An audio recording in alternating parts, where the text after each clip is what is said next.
Comme dans de nombreux pays côtiers, la pêche est un des secteurs clés de l'économie au Sénégal. Cependant, depuis quelques années, le poisson se fait de plus en plus rare, conséquence de la surpêche accentuée par les nationaux et les chalutiers étrangers. À cela s'ajoute la pêche illégale, non déclarée et non réglementaire. Pour l'aider à faire face à cette situation aux conséquences désastreuses, la Banque mondiale a financé le Sénégal en 2005 pour la mise en œuvre d'un projet dénommé GIRMAC, Gestion intégrée des ressources marines et côtières. Au vu des résultats positifs obtenus par le GIRMAC, l'institution financière internationale a décidé de maintenir ce soutien en finançant un nouveau projet dit GDRH, Gestion durable des ressources halieutiques. Ce projet, géré par le ministère de l'économie maritime à travers la direction des pêches, comprend plusieurs composantes, dont celle de la réhabilitation des écosystèmes, essentielle pour les pêcheries côtières, confiée suite à un appel d'offres international au Fonds mondial pour la nature, le WWF. Cette deuxième composante du GDRH comprend 4 sous-composantes.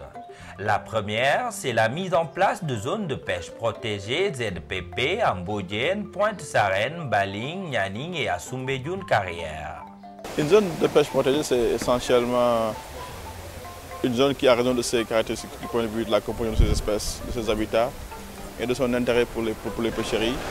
Et un sorte de gestion assez particulier qui a été défini de manière participative avec l'ensemble des acteurs sur le terrain et qui permet de réguler les droits d'accès à cette zone-là et afin que les gens puissent gérer de manière durable les ressources qui sont inféodées à ces espaces. Projet bu bees bi liñ ciy xaar projet bi mooy sant ko Yàlla parce que projet bu bees bi ñëw na fekk ñu ci suñu bëgg-bëgg mu nekk loo xamante ni ça fait longtemps ay années ñoo ngi ciy daw mënuñu ko woon a am waa GDRH ñëw pare pour jàppale ñu ci projet boobu pour jàppale ñu ci projet bi nag li tax ñu am xalaatu bëgg projet bi ñun gis nañ ne fi mu toll nii amatuñu dara ci ndóol lañ jëm parce que sunu gaal yaa ngi nii dañuy dem géej teerlu dara dégg nga ñun léegi ñu toog ba xam ne xalaat ne pêche bi buñ ko géré wul sotti.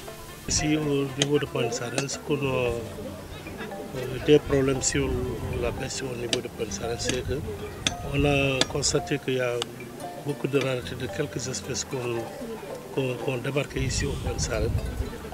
Cause pour laquelle vraiment, si avec l'appui du projet GDRH qui veut nous faire ici une zone, une ZPP, bon, c'est pour cela vraiment nous sommes à bras ouverts pour vraiment l'accompagner ou bien pour vraiment assister avec lui pour tout ce qu'il veut faire pour la gestion des ressources halieutiques. Le manquement de poissons dont vous le dites, ça c'est une surpêche. Donc il y a beaucoup d'acteurs qui vont à la mer et cela la mer ne supporte pas tous ces gens-là parce que bon, tout le monde maintenant dit que bon, pour avoir vite de l'argent, il faut aller à la mer. Ñun bu ñu déggee ni dañ fi bëgg a créer ZPP kooku dañ ciy kontaan ndax zone bi nga xamante ni bon ciblé nañ ko pour ne dañ fiy def ZPP bi nekk na zone boo xamante ni place la boo xamante ni ay jën dañ fa daan ñëw bu jëkk di fa nen di fa màgge ba mat li ñu war a doon génn dem bon zone boobu nag nekkoon zone boo xamante ni surexploitation bi ak nu ñu koy xamante pêche illicite bi fi gars yi doon def demoon na ba bëgg koo yàq kon nag bu ñu demee ba tey jii ñu ne dañ fay def ZPP zone de pêche protégée vraiment kooku lu ñuy sawar lay doon ak lu ñu yàkkamti daal. Si tout le monde apprécie la mise en place des ZPP, il y a un certain nombre d'interrogations qui nécessitent des discussions approfondies. Il y a notamment l'idée de mettre en place une grande ZPP qui couvrirait l'ensemble des villages concernés par le projet ou celle de créer une ZPP pour chaque localité. waaw man xam naa ne ñun si point bu ñu nekk ñun muy Mbaling muy Pointe muy Mbour muy presque booy xool zone bii ñu nekk ci la ëpp gaal yi fi ñuy nappe kon moo tax ma ne la am nañ yaakaar ne daal buñ ko defee fii dina doon suñu ngëneel ñun ñëpp muy Nianing muy Mbaling muy Pointe-Sarène. Nous avions voulu faire donc une ZPP de la Petite Côte auparavant mais ça n'a pas abouti. Maintenant lorsque le GDRH est venu donc il nous a proposé de travailler selon le consentement des populations avec lesquelles nous travaillons. C'est donc de là est venue l'idée donc d'ouvrir ici et de fermer ici alternativement au niveau de Mbodiène. Mais donc nous avions voulu faire une ZPP unique, toute la petite côte. Maintenant donc le travail reste à achever par donc le WWF. Mais ce qui nous concerne nous l'avons déjà fait. C'est d'identifier 2 zones interdites de pêche et une zone à accès réglementaire au niveau de Mbodiène. waa pour tàmbali comme tàmbali la ñuy wax léegi dañu bëggoon a tàmbali dëkk bu ne am ZPP en fur et à mesure dëkk yi comprendre ne jën waa ngi dugg si nu mu meloon vraiment am na changement bu rëy ci la ñuy d'accord ne alors dina dem ba nga xam ñëpp ay d'accord que ñu def ko benn zone boo xamante ne dina lëkkaloo daal. Autre sujet de discussion, l'implication des femmes dans la mise en œuvre de ce projet très important. li ñu nam mu defaral ñu xanaa mu jàppale ñu ci li nga xamante ne dinañ mën a am fond boo xamante ne bu ñu demee liggéeyi bu ñu jëndee itam bu ñu ñàkkee lii léegi bu ñu amee leneen luñ ci lu ñu mën a jël pour liggéeyi waat dinañu mën a arranger torop tam. suñu jafe-jafe mooy ñàkkum liggéey mi rek mooy jën yi nga xam ne si lañ doon liggéey wàññeeku bi mu wàññeeku te ñun daanaka géej gi mooy suñu bureau waaw projet bi tam liñ ciy xaar comme maanaam ñun géej gi mooy suñu liggéey te géej gi jën mi wàññeeku na bu ñu gisee projet boo xam ne daf ñuy jàppale ci li aar jën yi aar géej gi ba mu mën a yokk ba ñu mën a continuer suñu liggéey ñun loolu dañ ciy sant WWF ni ñu ko gisee ak partenaires yi fi ñëwee dañ ciy sant parce que heure bu ñu fi ñëwee su suñu góor ñi dañuy woo defuñu fi leen loo xam ne dañoo ëmp lu ñuy def rek ñun ñoo ngi ci biir WWF li nga xam ne si moom la Nasir pour def ko ci dëkk bi buñ ci jàppee ñun ay ngëneel lañ ci gis. Deuxième sous-composante du GDRH, l'immersion de récifs artificiels à Yène et Bargny. Le récif artificiel est un dispositif artificiel, comme son nom l'indique, qu'on va immerger en mer pour essayer de reconstituer, de recréer les habitats pour les localités. Bon, les localités choisies sont principalement Bargny et Yène. Ces localités ont été choisies dans le cadre du projet GDRH parce que ce sont des localités qui ont déjà une certaine expérience d'immersion de récifs artificiels. Nous avons déjà travaillé avec eux il y a 5-6 ans pour faire l'immersion de récifs artificiels avec certains partenaires. Donc ils ont l'expérience et l'expertise.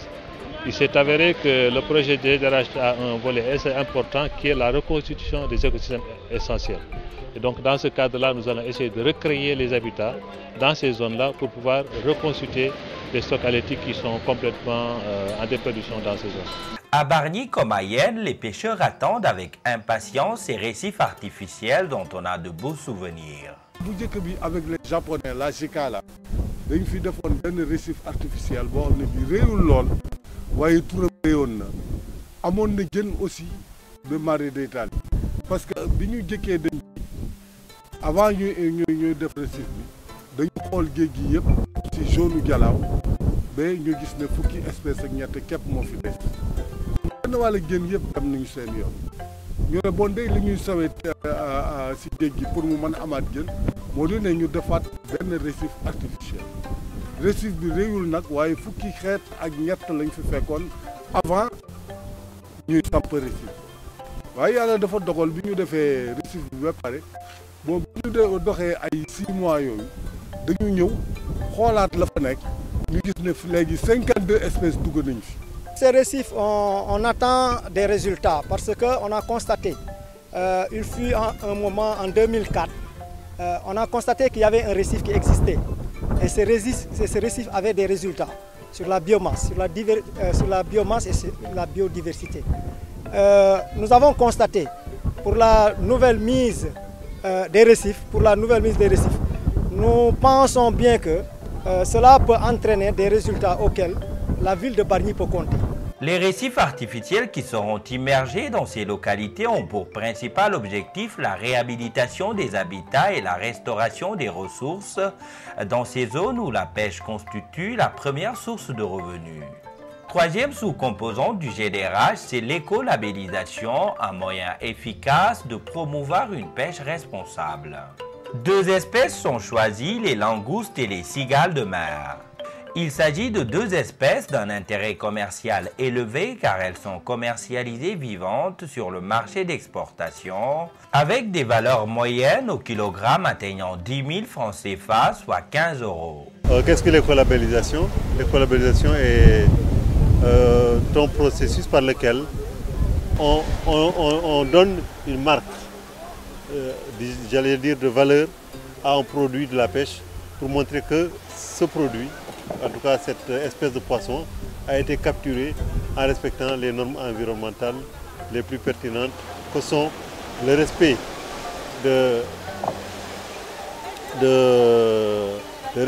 du milieu, mais également la pêche avec des techniques qui font le moins de dégâts sur l'environnement, également sur les espèces associées à l'espèce qu'on a ciblée.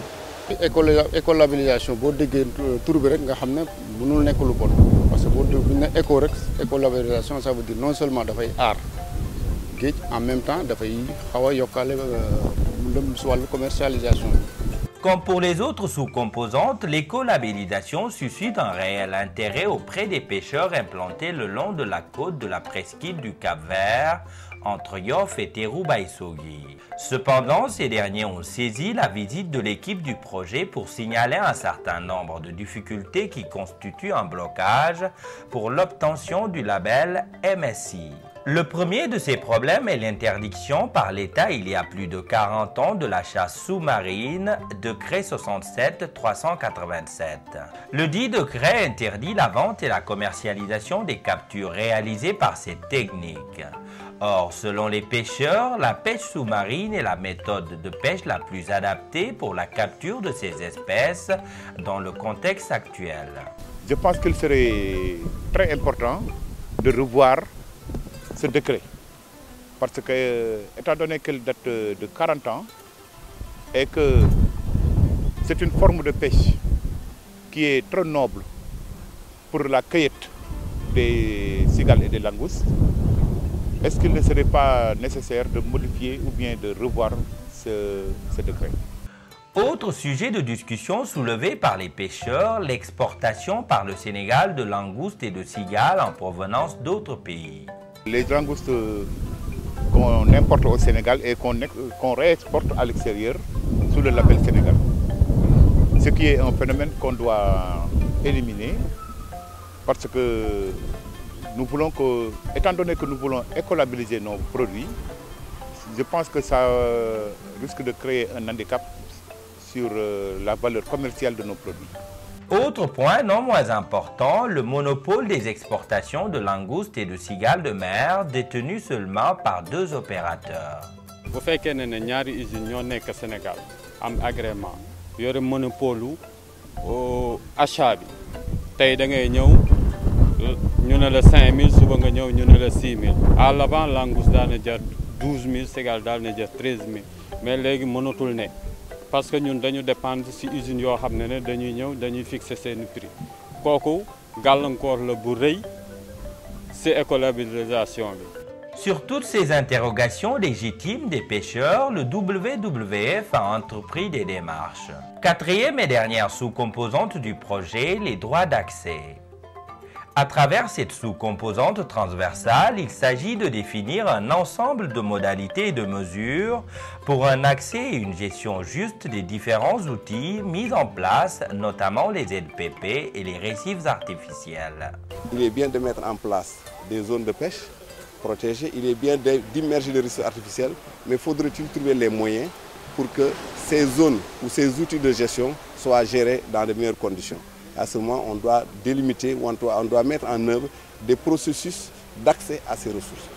Donc ce troisième volet porte sur les droits d'accès. C'est quand même une approche qui n'est pas très facile parce qu'il y a beaucoup d'expériences qui se sont avérées peut-être pas concluantes, mais il faudra, dans le cadre des réflexions que nous menons au niveau du WWF, trouver des formules qui devraient permettre de valoriser un peu ces structures, ces outils qui ont été mis en œuvre. Vu l'importance de ce projet, le WWF veut engager une large discussion avec tous les acteurs impliqués, notamment l'État du Sénégal, présent dans la mise en œuvre du GDRH à travers une nouvelle direction, la DAC, Direction des aires communautaires, logée au sein du ministère de l'économie maritime. Le partenariat avec l'État, c'est aussi au niveau local, exemple le service départemental des pêches de Mbour. Il y avait le projet GIRMAC qui travaille au niveau de Ngaparou dans la gestion des ressources halieutiques.